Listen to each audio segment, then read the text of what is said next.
நீங்க பொறுப்பேற்று முதல்வராகி முதல் அரசு விழா வெளிப்படையாக மக்கள் முன்னாடி நடக்கக்கூடிய விழா. அந்த விழாவுல ஆங்கிலத்திற்கு முன்னுரிமை கொடுத்து தமிழ் 2வது இடத்திற்கு வருது வைக்கப்பட்டிருக்கு அப்படின்னா இது ஒரு முக்கியமான பாயிண்ட். தமிழ் மொழி போயிடுச்சு. இப்ப ஏறத்தாழ நான் உறுதியா சொல்றேன், இன்னும் ஒரு இந்த நூற்றாண்டினுடைய இறுதி எடுத்துக்கங்களேன், 2026 இந்த 2100 வர்றதுக்குள்ள தமிழ் சுத்தமாவே காணா போயிடும். நான் இந்த சிங்கப்பெண் விழாவுல நடந்தது பாருங்க, அதுல எங்கேயுமே தமிழ் வாடையே இல்லைங்க. அது எல்லாமே வெள்ளைக்காரங்களுடைய உடை, வெள்ளைக்காரங்களுடைய இசை, வெள்ளைக்காரங்களுடைய இசை கருவிகள், வெள்ளைக்காரங்களுடைய டான்ஸ் மூவ்மெண்ட்ஸ். எதுக்குங்க அது இங்க இப்போ என்ன அவசரம்? அது எதுக்கு இங்க கொண்டு வர்றீங்க? ஏன் ஒரு சிலம்பாட்டம் போட்டிருக்க முடியாதா? ஒரு பறையாட்டம் போட்டிருக்க முடியாதா? அது என்ன இந்த சிங்கப்பெண்ணுக்கும் அதுக்கும் பெரிய சம்மந்தம் இல்லாம போயிடுமா? இல்ல அந்த பரேடுக்கும் அதுக்கும் சம்மந்தம் இல்லாம போயிடுமா? இந்த பரேடு நடத்தினாலே ஏங்க அந்த வெள்ளைக்கார இசை தான் கொண்டு வரணும்னு நீங்க நினைக்கிறீங்க? புதிய அரசு வந்திருக்குது, புரட்சிகரமான சிந்தனை உள்ள அரசு அப்படின்னா இது எல்லாத்திலயுமே மாற்றத்தை கொண்டு வந்திருக்கணும்ல. ஆனா அதை விட ரொம்ப கேவலமா இல்ல போயிருச்சு. இது சோசியல் மீடியா ஃபுல்லாவே பாரு, வெரி டிஃப்ரெண்ட் சீஃப் மினிஸ்டர், அவர் வண்டி ஓட்டுறாரு, அதை பண்றாரு, இதை பண்றாருன்றதுதான் போயிடுச்சு. இந்த சிங்கப்பெண்ணு காணா போயிட்டாங்க. பெரும்பாலானவங்களுடைய அந்த ஆடியன்ஸா வந்திருந்தவங்க இருக்காங்க இல்லையா, அவங்களுடைய இது எல்லாமே இந்த விஜய் அவரை பாக்குறது, அதை ஒட்டித்தான் அவங்களுடைய கவனம் பூராமே இருந்தது. அதை நீங்க அந்த விஷுவல் நீங்க கீழே அப்சர்வ் பண்ணுங்களேன்.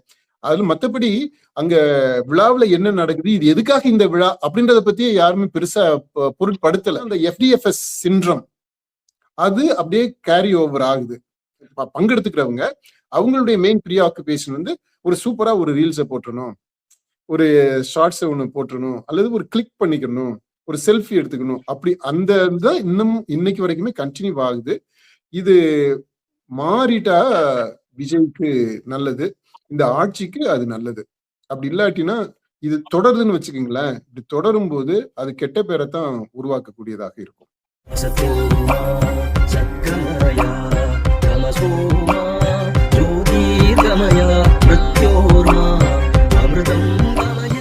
சிங்கப்பெண் சிறப்பு அதிரடி படைய முதலமைச்சர் தொடங்கி வச்சிருக்கிறாரு. அவர் பிரச்சாரத்திலேயே வாக்குறுதியாவும் சொல்லியிருந்தாரு, இது மாதிரி சிங்கப்பெண் அதிரடி படை தொடங்கப்படும் அப்படின்னு சொல்லிட்டு. அது மட்டும் இல்லாம முதலமைச்சராக பதவியேற்ற பொறுப்பேற்ற உடனே அவர் போட்ட முதல் கையெழுத்து இந்த சிங்கப்பெண் சிறப்பு அதிரடி படைக்கு தான். ஆனா தொடங்குறதுக்கு கொஞ்சம் கால தாமதம் ஆயிடுச்சு. ஏற்கனவே கடந்த வாரமே இது தொடங்கி வைக்கப்படும் அப்படின்னு சொல்லி அதுக்கான ஏற்பாடுகள்லாம் நடந்துச்சு. ஆனா தொடங்கி வைக்கல. இதற்கிடையில தான் இப்ப அந்த சிங்கப்பெண் சிறப்பு அதிரடி படையை தொடங்கி வச்சிருக்கிறாரு. இந்த தொடக்க விழா எப்படி இருந்துச்சு, அந்த நிகழ்ச்சி நடந்த விதம், முதலமைச்சர் என்ன பேசினாரு அப்படிங்கிறத நம்ம பாத்துடலாம்ப்பா. முதல்ல அந்த நிகழ்ச்சி நடந்த விதம் எப்படிப்பா இருந்துச்சு? நிகழ்ச்சி நடந்த விதம் அப்படின்னு நீங்க பொதுவா கேட்டீங்க அப்படின்னா, ஓவராலா பார்க்கும்போது ஒரு பரவாயில்ல, ஒரு முதல் நிகழ்ச்சி இல்லையா, முதல் பொது நிகழ்ச்சி, அரசு விழா அப்படின்னு நடந்தது. அதனால முதல் நிகழ்ச்சி அப்படின்றதுனால சில குறைகள் எல்லாம் இருந்திருக்கும். அதெல்லாம் தவிர்த்துட்டு நம்ம பார்த்தோம்னா இந்த விழா ஓகே அப்படின்னு நம்ம சொல்லலாம். இதுல ஸ்பெசிபிக்கா ஏதாவது ஒரு சில அம்சங்கள் கோடிட்டு காட்டலாம் அப்படின்னா அந்த மாதிரி விஷயங்களை நம்ம பேசலாம். ஓவராலா பார்க்கும்போது ஓகே அப்படின்னு நம்ம சொல்லலாம். அதுல முதல்ல இந்த தமிழுக்கு முக்கியத்துவம் கொடுக்கப்பட்ட விதம் அப்படிங்கறத முதல்ல எடுத்துக்கோங்க. அந்த நிகழ்ச்சியில பெரும்பாலும் அந்த ஆங்கர் பண்ணவங்க ஆங்கிலத்துலதான் பேசினாங்க, தமிழையும் அடுத்தடுத்து பேசினாங்க. ஆனா முக்கியத்துவம்ங்கிறது ஆங்கிலத்துக்கு தான் கொடுக்கப்பட்டுச்சு. அது மட்டும் இல்லாமல் அந்த ஏஐ போலி காவல்துறை சார்பில் வெளியிடப்பட்ட அந்த டீசர்ல கூட நிறைய தமிழ்ல மிஸ்டேக் எல்லாம் இருந்துச்சு அப்படிங்கறது அதுல இடம் பெற்றிருக்குது. அந்த ஆளுங்கிற இடத்துல தமிழா தப்பா எழுத்துக்கள்லாம் இருந்துச்சு. அதே மாதிரி தமிழ்நாடு அரசு அப்படிங்கறதையும் இந்த வாய்ப்பே வெல்லும் அப்படிங்கறதுலயுமே அந்த தப்பு இடம் பெற்றிருந்துச்சு. அந்த தமிழுக்கான முக்கியத்துவம் இந்த நிகழ்ச்சியில குறைவாக இருந்ததா பார்க்க முடிஞ்சுலப்பா. ஆமா, அதனால கரெக்டா பாயிண்ட் எல்லாத்தையுமே நீங்க ஒன்னொன்னா பார்த்து சொல்லிட்டீங்க. ஒரு சிங்கப்பெண் மாதிரி நீங்க ஒரு அந்த விழாவில் இருந்த அந்த தமிழை பொறுத்த மட்டும் இருந்த குறைகள் எல்லாம் சுட்டி காட்டி இருக்கிறீங்க. அது முழுக்க நானும் உடன்படுறேன். இதுல அந்த இண்டிவிஜுவலா சின்ன சின்ன தவறுகள் அப்படின்றத விட இதுல நம்ம முக்கியமா கவனிக்க வேண்டியது அந்த ஆட்டிடியூடு. இந்த விழாவிற்கு யார் பொறுப்பாக இருந்தா, யார் இத ஆர்கனைஸ் பண்ணா, இதுக்கு பின்னாடி இருந்த அந்த அரசு அதிகாரிகள் அவங்களுடைய பின்னணி என்ன, அவங்களுக்கு தமிழ் தெரியுமா, தமிழ் பண்பாடை பற்றி தெரியுமா, இந்த சிங்கப்பெண் அப்படின்னா அது எதுக்கு என்ன வருன்றதெல்லாம் தெரியுமா அப்படின்றத நம்ம கணக்குல எடுத்துக்கணும்னு நான் நினைக்கிறேன். பொதுவாகவே நீங்க அந்த விழா இதுல பாருங்க, மேடையில இருந்தவங்களும் சரி, இதுல முக்கியமான இடங்கள் அந்த ஐபிஎஸ், பெரும்பாலும் ஐபிஎஸ் அதிகாரிகள் இருந்து வடக்க இருந்து வந்தவங்களா இருக்கிறாங்க. நிறைய ஐஏஎஸ் ஐபிஎஸ் நம்ம பாக்குறோம். அவங்களுக்கு வந்து வந்து வந்து இங்க தமிழை கொஞ்சம் கொஞ்சம் கத்துக்கிறாங்க. மற்றபடி பார்த்தோம்னா அவங்க பெரும்பாலும் இந்திய சரளமா பேசக்கூடியவங்களா இருப்பாங்க. தமிழ்ல வந்து ஆங்கிலத்துல எழுதி டிரான்ஸ்லிட்டரேட் பண்ணி வாசிக்கக்கூடியவங்களாக இருப்பாங்க இந்த அரசு அதிகாரிகள் பொதுவாக வந்து காம்பியர் பண்ற இதுல எல்லாம். அதனால நீங்க இந்த விழாவை நடந்த விதத்தை பார்த்தோம்னா, அந்த காம்பியர் பண்ணாங்கல்ல அந்த ஆங்கர்ஸ் 2 பேரு, அதுல அதிகமாக ஆங்கிலம் தான் நம்ம கேட்க முடிஞ்சது. அந்த காம்பியர் பண்ண அந்த உரையில ஒரு நிகழ்ச்சி நிரல்ல நடத்தக்கூடியவங்க இருப்பாங்க இல்லையா, அந்த உரையில நம்ம கேட்டது வந்து பெரும்பாலும் ஆங்கிலம். தமிழ்ல சொல்லி நமக்கு ஆடியன்ஸுக்கே கேக்குது. மைக்ல சொல்றாரு ஒருத்தர், அந்த இது தமிழ்ல சொல்லுங்க அப்படின்ட்டு. அதுக்கு அப்புறமா தமிழ்ல வந்து அந்த காமெண்ட்ரி, ஒரு இன்ட்ரோ, அந்த இதை சொல்றாங்க. இப்போ இந்த ஆங்கர்ஸ்லயே ப்ரிஃபரன்ஸ் அது வந்து ஆங்கிலத்துல சொல்றவங்களுக்கு ப்ரிஃபரன்ஸ் கொடுக்கப்பட்டிருக்குது. இங்கிலீஷ்ல அதான் பெரும்பாலும் நம்ம காதுல ஒலித்தது அந்த விழாவில் ஆங்கிலம். தமிழை விட ஆங்கிலம் அதிகமான நேரம் ஒலிக்குது. அப்புறம் நீங்க சுட்டிக்காட்டினது மாதிரி அந்த எழுத்து பிழைகள் இருந்தது. இந்த எழுத்து பிழைகளை நம்ம சாதாரணமா எடுத்துக்கலாம், இல்ல அது ஒரு சீரியஸான கவனக்குறைவு. அது வந்து எப்படி ஒரு தமிழக அரசை பற்றி சொல்லும் போது அதுல எப்படி மிஸ்டேக் வர முடியும் அப்படின்னு சீரியஸான ஒரு கேள்வியாகவும் நம்ம எடுக்க முடியும். இதுல அந்த பங்கு பெற்ற அந்த பெரிய பொறுப்புல இருக்கக்கூடியவங்க எல்லாரும் இந்த ஐஏஎஸ் ஐபிஎஸ் அந்த இதுல ஐபிஎஸ் அவங்க எல்லாமே தமிழ்ல விட ஆங்கிலமோ அல்லது இந்தியோ தெரிந்தவர்களாக அதுல சரளமாக பேசக்கூடிய புழங்கக்கூடியவங்களாக இருக்கிறத நம்ம பாக்குறோம். அதனால இந்த விழாவை எடுத்துக்கீங்களேன், உதாரணமா இதுல இங்கிலீஷுக்கு பதிலாக ஹிந்தியில இருந்திருந்தாலுமே ஹிந்தியில அந்த காமெண்ட்ரிஸ் எல்லாமே இருந்ததுன்னு வச்சுக்கோங்க, என்ன டிஃபரன்ஸ் இருந்திருக்க போகுது? என்ன டிஃபரன்ஸ் இருந்திருக்கும்? நம்மளுக்கு புரிஞ்சிருக்காதுல. இப்ப இங்கிலீஷ் மட்டும் பெருசா புரிஞ்சிருச்சா என்ன? இல்லைங்க, தமிழ்நாட்டுல ஒரு விழா நடக்கிறீங்க, அது ஒரு தமிழ்நாடு அரசு நீங்க பொறுப்பேற்று முதல்வராகி முதல் அரசு விழா, வெளிப்படையாக மக்கள் முன்னாடி நடக்கக்கூடிய விழா.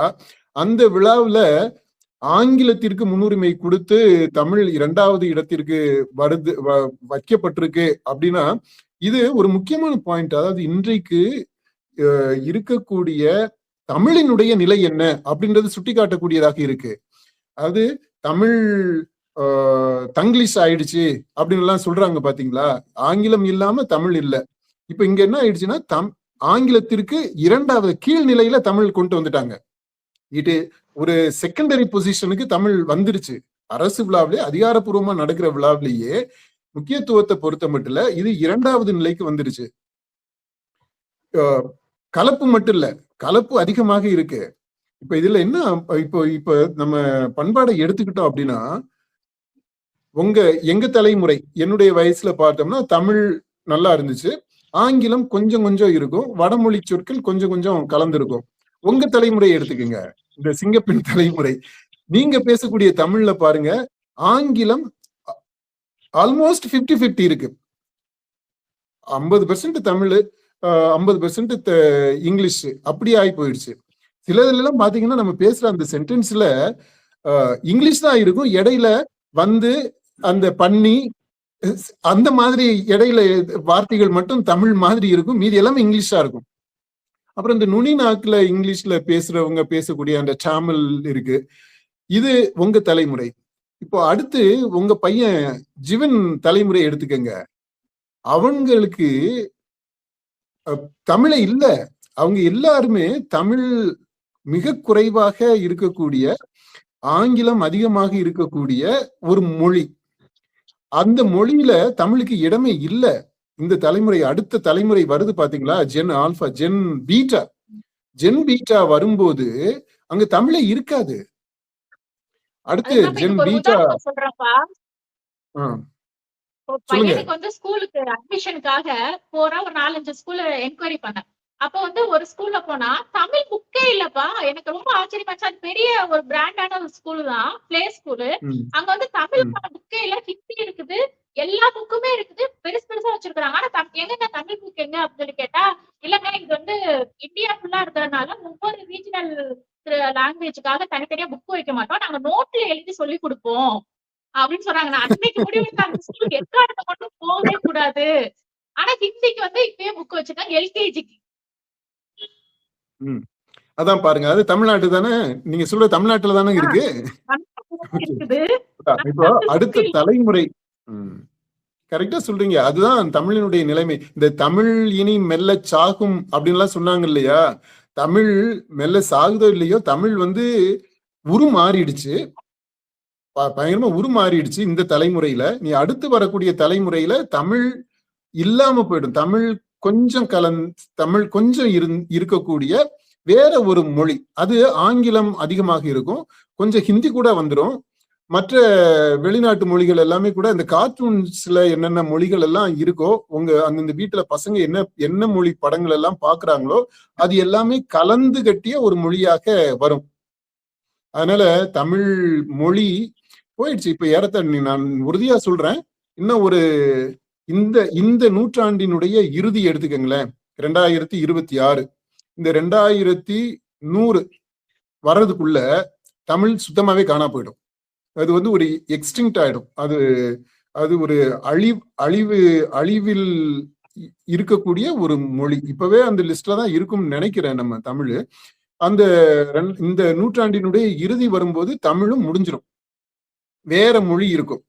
அதுல 1-2 தமிழ் வார்த்தைகள் இருக்கும். இப்ப எப்படி அந்த ஆங்கிலத்துல தமிழ் வார்த்தைகள் இருக்கு அப்படின்ட்டு 1-2 வார்த்தைகளை சொல்றாங்க தெரியுமா?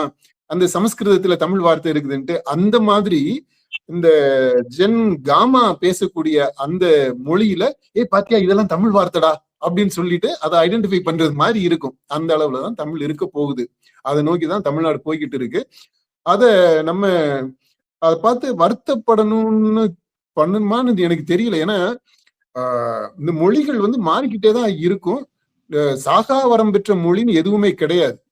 அதனால தமிழ் இறந்துச்சுனாக்க இறந்துட்டு போகட்டுமே. தமிழ் இறக்குறதுல பிரச்சனை இல்லை. தமிழ் இன்றைக்கு தமிழர்களாக இருக்கக்கூடியவங்க வாழணும், மனிதர்கள் வாழணும். அதுதான் முக்கியம். அந்த இதெல்லாம் இப்ப இந்த தமிழை பற்றி பேசின இந்த விழாவில் தமிழ் இன்றைக்கு சூழ்நிலை அந்த விழாவை பொறுத்த மட்டும் இல்ல 2வது நிலையில தான் இருக்கு. ஒரு சப்பார்டினேட்டா ஆக்கப்பட்டிருக்குது. ஆங்கிலம் பிரிடாமினன்டா இருக்கு. அதுக்கு காரணம் இந்த விழாவை ஆர்கனைஸ் பண்ணவங்க ஆங்கிலத்துல பரிச்சயம் அதிகமாக உள்ளவங்களாக இருந்திருக்கணும் அப்படின்னு நான் நினைக்கிறேன். அதனால இதுல என்ன யாரை குறை சொல்றது எப்படி குறை சொல்றதுன்னு தெரியல. பட் அந்த ட்ரெண்ட் என்னவாக இருக்கு அப்படின்றத நம்ம இப்ப சுட்டி காட்டி இருக்கிறேன். அதுதான் நிலவரம். அதாவது irrespective ஆஃப் திஸ் அது பாருங்க ஆங்கிலம் தான் அப்படியே வருது. அதாவது இந்த விழாவுல தமிழுக்கு கொடுத்த இடத்தை அது இல்லாம பொதுவாகவே இன்னைக்கு தமிழ்நாட்டுல தமிழர்கள் மத்தியில தமிழ் எந்த நிலையில இருக்கு, எதை நோக்கி போய்கிட்டு இருக்கு, தமிழினுடைய எதிர்காலம் இந்த தமிழ்நாட்டுல எப்படி இருக்க போகுது அப்படின்றத பற்றி நம்ம சொல்லி இருக்கிறோம். அடுத்தபடியா இந்த விழாவுல நடந்த அந்த கலை நிகழ்ச்சிகள்ப்பா, முதலமைச்சர் நடித்த படங்களுடைய இசைகள்லாம் வந்து வாசிக்கப்பட்டுச்சு. அந்த கலை நிகழ்ச்சிகள் பற்றி சொல்லிருங்கப்பா. ஆமா, கலை நிகழ்ச்சி எல்லாமே நல்லா சூப்பரா தான் இருந்துச்சு. ஆனா என்ன ஓகேயா இருந்துச்சு. அதாவது ப்ரொஃபஷனலா பார்க்கும்போது ரொம்ப பக்காவா இல்ல, ஓகேயா இருந்தது. ரொம்ப ஆமட்டரிஸாவும் இல்ல, ரொம்ப ஹைலி ப்ரொஃபஷனலாவும் இல்ல. அந்த பெர்ஃபெக்ஷன் வந்து மிஸ் ஆயிருந்துச்சு. மற்றபடி என்ஜாய் பண்ணக்கூடியதாக இருந்துச்சு. ஆனா எனக்கு என்ன கேள்வி அப்படின்னா, இது சிங்கப்பெண் அவங்களை பற்றிய அதை லான்ச் பண்ற ஒரு விழா. அடுத்து இந்த சிங்கப்பெண் லான்ச் பண்ற இந்த விழா தமிழ்நாட்டுல நடக்குது. இந்த தமிழ்நாடு கலைகளுக்கு பெயர் போன ஒரு நாடு. இங்க இருக்கக்கூடிய அந்த கலைகள் இருக்கு பாத்தீங்களா, அந்த மார்ஷல் ஆர்ட்ஸ்ன்னு எடுத்துக்கங்களேன். இப்போ இந்த மாதிரி நம்ம இந்த வீரத்தை பற்றி பேசும்போது வீர விளையாட்டுகள் அப்படின்னு எடுத்துக்கிட்டீங்கன்னா அத்தனை விளையாட்டு இருக்கு. சிலம்பம் உதாரணமா, அந்த சிலம்பத்திற்கு இணையா நீங்க எந்த விளையாட்டை நீங்க சொல்ல முடியும்? இல்ல அது மாதிரி சிலம்பம் இருக்கு. இன்னும் போயிட்டீங்கன்னா நிறைய இந்த சிலம்பத்தை மாதிரியே வீர விளையாட்டுகள், இந்த மார்ஷல் ஆர்ட்ஸ்ன்னு சொல்லிட்டு நிறைய இருக்கு நம்ம தமிழ் பண்பாட்டுல. அப்படி இல்லப்பா நளினமாக ஒரு இது வேணும் அப்படின்னா அதுக்கும் நம்ம நாட்டுல இருக்கு. இல்ல ஒரு மியூசிக்கா ஒரு இது குத்தாட்டம் போடுறது மாதிரி வேணும் அப்படின்னா அதுக்கும் நமக்கு இப்ப இசை கருவிகள் இருக்கு. நாட்டிய வடிவங்கள் இருக்கு, பாட்டு இருக்கு, டான்ஸும் இருக்கு தமிழ்ல. ஆனா அந்த விழாவுல நான் இந்த சிங்கப்பெண் விழாவுல நடந்தது பாருங்க, அதுல எங்கேயுமே தமிழ் வாடையே இல்லைங்க. அது எல்லாமே வெள்ளைக்காரங்களுடைய உடை, வெள்ளைக்காரங்களுடைய இசை, வெள்ளைக்காரங்களுடைய இசை கருவிகள், வெள்ளைக்காரங்களுடைய டான்ஸ் மூவ்மெண்ட்ஸ். எதுக்குங்க அது இங்க இப்போ என்ன அவசரம்? அது எதுக்கு இங்க கொண்டு வர்றீங்க? ஏன் ஒரு சிலம்பாட்டம் போட்டிருக்க முடியாதா? ஒரு பறையாட்டம் போட்டிருக்க முடியாதா? அது என்ன இந்த சிங்கப்பெண்ணுக்கும் அதுக்கும் பெரிய சம்மந்தம் இல்லாம போயிடுமா? இல்ல அந்த பரேடுக்கும் அதுக்கும் சம்மந்தம் இல்லாம போயிடுமா? இந்த பரேடு நடத்தினாலே ஏங்க அந்த வெள்ளைக்கார இசை தான் கொண்டு வரணும்னு நீங்க நினைக்கிறீங்க? புதிய அரசு வந்திருக்குது, புரட்சிகரமான சிந்தனை உள்ள அரசு அப்படின்னா இது எல்லாத்திலயுமே மாற்றத்தை கொண்டு வந்திருக்கணும்ல. ஆனா அதை விட ரொம்ப கேவலமா இல்ல போயிருச்சு இது. சாதாரணமா இதுல இந்த விழாவுல நீங்க பாருங்க, தமிழ் வாடையே இல்ல அந்த என்டர்டெயின்மெண்ட்ல. இல்ல மன்னிச்சுக்கணும், தமிழ் வாடை இல்லைன்னு இல்ல, இருந்துச்சு. அந்த விஜய் நடிச்ச நடிகர் விஜயினுடைய படத்துல வந்து அந்த பாட்டை வந்து வாசிச்சாங்க. அது ஒண்ணுதான் தமிழ் வாடங்க. அதனால தமிழ் வாடை இருந்துச்சு. மற்றபடி மீதி எல்லாமே அந்த தமிழுக்கும் அதுக்கும் சம்பந்தமே இல்ல. அதுவுமே கூட அந்த முதல்வரை ப்ளீஸ் பண்ணணும் அப்படின்றதுக்காக அந்த மியூசிக்கை போட்டு அந்த பாட்டை அதை வாசித்திருப்பாங்கன்னு நினைக்கிறேன். அதுல இது இப்படியே போனா அதான் நான் முதல்ல சொன்னது, தமிழ் மொழி மட்டும் இல்லைங்க, தமிழ் பண்பாடுமே சுத்தரவா போயிடும். இந்த நூற்றாண்டினுடைய இறுதியில நீங்க பாருங்க, தமிழ் நாடுனே ஒண்ணு இருக்காது. சொல்ல போனா தமிழ் மொழி மட்டும் இல்ல, தமிழ் பண்பாடுன்னு மட்டும் இல்ல, தமிழ் நாடுனே ஒண்ணு இருக்குமா அப்படின்றதே சந்தேகம்தான். இந்த தமிழ்நாடுன்னு போற போக்குல எல்லாமே ஒரே பாரத பெருங்கண்டத்தினுடைய பாரத நாட்டினுடைய ஒரு டிஸ்ட்ரிக்ட் மாதிரி ஆகி போயிடும். அடுத்து என்ன, எல்லாமே ரீஆர்கனைஸ் ஆயிடும். சொல்லுங்க. அடுத்த பாயிண்ட் போயிடும். ஒரு சுவாரஸ்யமான விஷயம் என்னன்னு பாத்தீங்கன்னா, அந்த வாகனத்தை வந்து முதல்வர் விஜய் வந்து ஓட்டுவாரு, ஒரு ரவுண்டு சுத்திட்டு வந்து கொடுப்பாரு. அது சுவாரஸ்யமா எல்லாத்தையுமே நியூஸ் செய்திகள் எல்லாத்தையுமே அதை வந்து நல்லா போட்டுட்டு இருக்கிறாங்க. அந்த அவருடைய செயல் ஏற்கனவே தலைமைச் செயலகத்துல இதே மாதிரி ஒரு நிகழ்வுலயே அவர் வண்டியை வந்து ஓட்டுவாரு. இப்ப இந்த சிங்கப்பெண் சிறப்பு அதிரடிப்படை தொடக்கவிழால அந்த வண்டியை வந்து ஓட்டி இருக்கிறாரு. ஆமா, அவரு நல்லா வண்டி ஓட்டுவாரு அப்படின்றத நிரூபிக்கிறதுக்கு ஏற்கனவே ஒரு தடவை ஓட்டி காட்டிட்டாரு, திரும்ப ஓட்டணும்ன்ற அவசியம் இல்லை. அப்புறம் பாத்தீங்கன்னா முதல்வர் செஸ் எல்லாம் விளையாடுவாரு அப்படின்ற அதை வேற டெமோ பண்ணி காட்டிட்டாங்க. அப்புறம் முதல்வருக்கு என்னென்னலாம் தெரியும் அப்படின்ட்டு அவரை பற்றி வெளிப்படுத்துறதுக்கு ஓகே, அதுக்கு தனியா ஒரு விழாவை வச்சுக்கலாம். முதல்வருடைய பல்வேறு பரிமாணங்கள் அப்படின்னு சொல்லிட்டு த மல்டி ஃபேசட்டட் அந்த personality of our chief minister அப்படின்னு சொல்லிட்டு தனியா அவருக்கு ஒரு விழா வச்சு நம்ம கொண்டாடலாம்.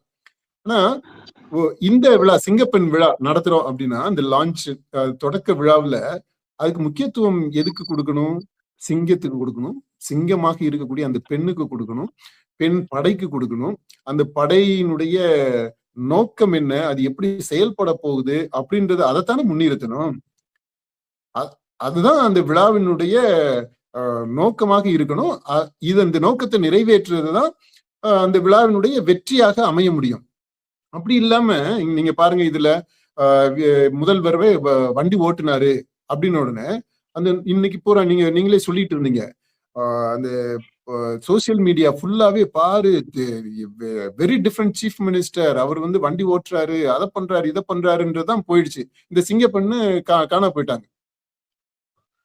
இந்த விழாவை பற்றி பேசுறதுக்கு பதிலா, சிங்கப்பெண்ணை பற்றி பேசுறதுக்கு பதிலா அதுக்கு இவ்வளவு அலோகேட் பண்ணிருக்கிறாரு, 2500 பேருக்கு வேலை கிடைக்க போகுது அப்படின்ற விஷயத்தை பத்தி எல்லாம் எவனுமே பேசல.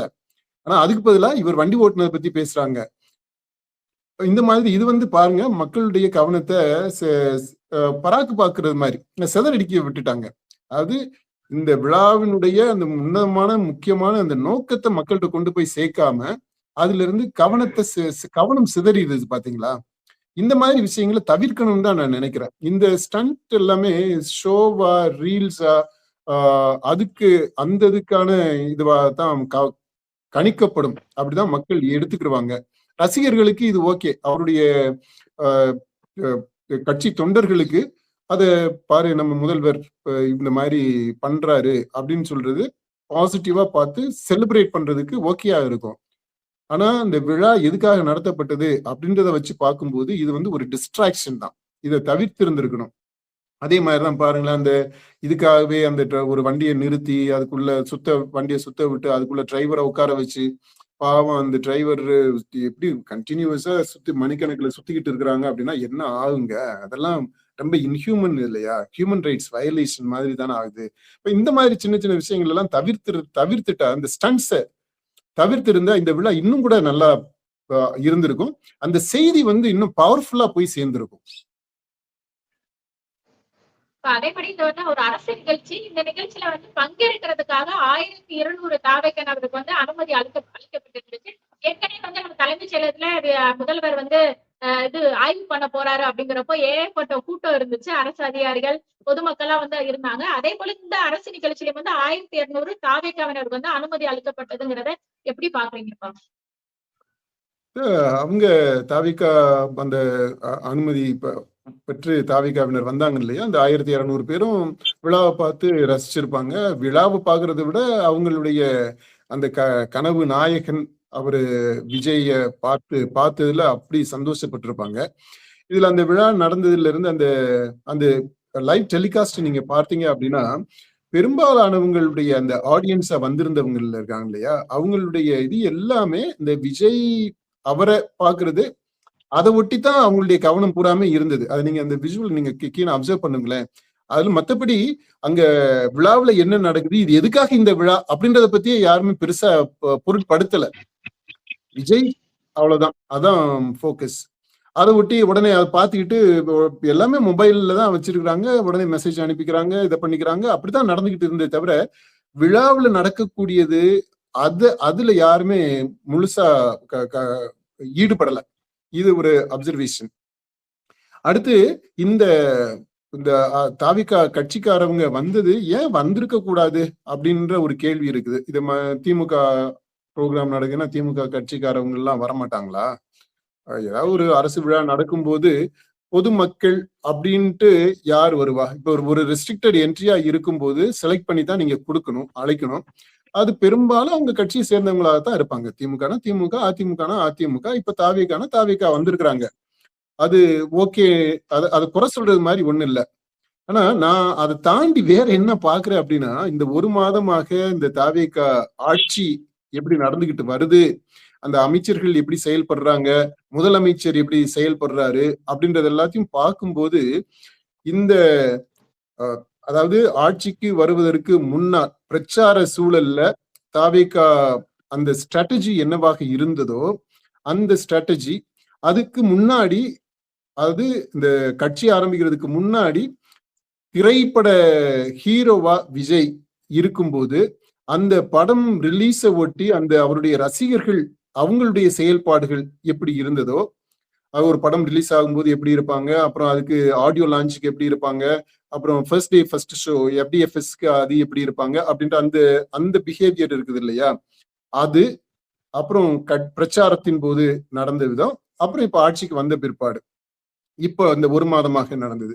இதெல்லாம் 3 ஃபேசஸ் இருக்குது. இந்த 3 ஃபேஸையும் நம்ம அப்ஜெக்டிவா பார்த்தோம்னா ஒரு பேர்ட்ஸ் ஐ வியூ அப்படி பார்த்தோம்னா அது ட்ரோன் ஷாட் மாதிரி இது 3ஐயும் எடுத்து பாருங்களேன். பார்த்தா ஒரு கண்டினியூட்டி இருப்பதை பார்ப்பீங்க. அவங்களுடைய பிஹேவியர் பேட்டர்ன்ல ஒரு FDFSக்கு எப்படி பிஹேவ் பண்ணாங்களோ அதே மாதிரிதான் பிரச்சாரத்தின் போது விஜய் பங்கெடுத்துக்கக்கூடிய அந்த கூட்டமும் இருக்கும். ஒரு திருவிழா மாதிரி இருக்கும். படம் ரிலீஸ்ல தியேட்டர்ல எப்படி நடந்துக்குவாங்களோ அதே மாதிரி தான் அவர் பிரச்சாரம் பண்ற அந்த இடத்துல இருக்கும். இப்போ அதே ட்ரெண்ட் தான் கொஞ்சம் சப்டியூடா மெல்லோடா இப்போ வந்து கண்டினியூ ஆயிருக்கு. இப்போ விஜய் பங்கெடுத்துக்கக்கூடிய இந்த திருச்சியில நடந்த அந்த கூட்டத்தை எடுத்துக்கங்க. அங்க இருந்தது. அதே மாரி இப்போ இந்த கூட்டத்துல எடுத்துக்கிட்டீங்கன்னா, நெறைய அரசு சம்பந்தப்பட்ட அந்த அதிகாரிகள், அந்த அலுவலர்கள் அவங்கலாம் இருந்ததுனால, இவங்க கொஞ்சம் மைனாரிட்டியா இருந்ததுனால, கொஞ்சம் அடக்கி வாசிச்சது மாரி இருந்தது. பட் ஆனா அந்த எஃப்டிஎஃப்எஸ் சிண்ட்ரம் அது அப்படியே கேரி ஓவர் ஆகுது. இத அந்த அப்புறம் என்னன்னா, அந்த இன்ஸ்டன்டேனியஸா ரீல்ஸ் போடுறது. இதுல விஜய் பேசும்போது அத சொல்லுவாரு, இன்ஸ்டா ரீல்ஸ் அதெல்லாம் தாண்டி நம்ம பார்க்கணும் அப்படின்ட்டு. ஆனா இன்னைக்கு வரைக்குமே இந்த இன்ஸ்டா ரீல்ஸ், ஷார்ட்ஸ் அதுதான் மெயினான ஒரு கன்சர்னா இருக்கு. இந்த விழாவெல்லாம் பங்கெடுத்துக்கிறவங்க அவங்களுடைய மெயின் ப்ரீ ஆக்குபேஷன் வந்து ஒரு சூப்பரா ஒரு ரீல்ஸை போட்டுறணும், ஒரு ஷார்ட்ஸ் ஒண்ணு போட்டுறணும், அல்லது ஒரு கிளிக் பண்ணிக்கணும், ஒரு செல்ஃபி எடுத்துக்கணும். அப்படி அந்த இதுதான் இன்னும் இன்னைக்கு வரைக்குமே கண்டினியூ ஆகுது. இது மாறிட்டா விஜய்க்கு நல்லது, இந்த ஆட்சிக்கு அது நல்லது. அப்படி இல்லாட்டினா இது தொடருதுன்னு வச்சுக்கோங்களேன். இப்படி தொடரும் போது அது கெட்ட பேரைத்தான் உருவாக்கக்கூடியதாக இருக்கும்.